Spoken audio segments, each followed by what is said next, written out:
To me, the environmental and sustainable movement is about a conversation that is an attempt to enlarge our vocabulary, to create a vastly expanded sense of what is possible on Earth for humankind.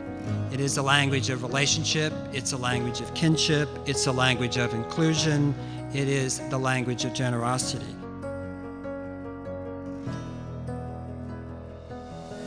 I was recently told by a journalist from a magazine, "Aren't you just dreaming?"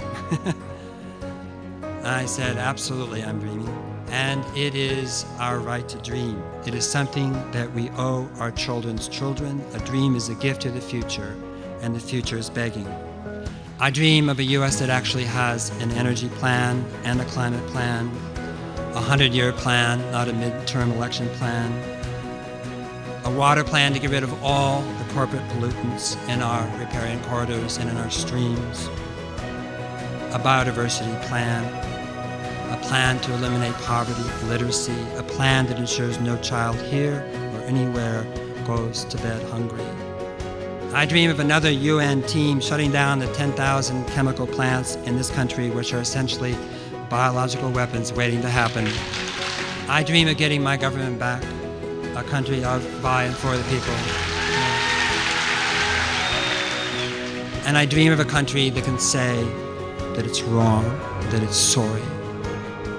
It can apologize and say it's sorry for the suffering it caused First Peoples, for African Americans, for Hispanic Americans, and for Asian Americans, and all people in all lands that we have tortured, that we have harmed, that we have killed.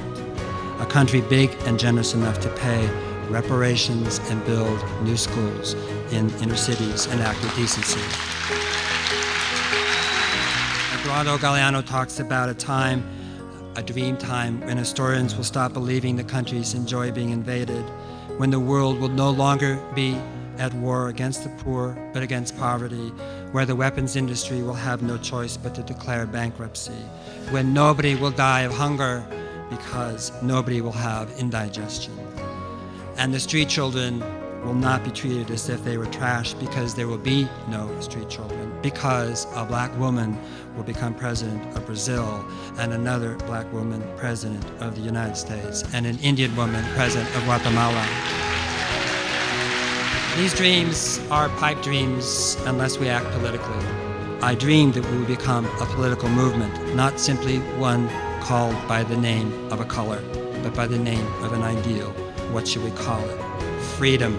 That's what sustainability is about. Freedom from tyranny, freedom from empire, freedom from corporate rule, free to honor life, to create, in Janine Benyu's memorable phrase, a world that is conducive to life. Thank you very, very much.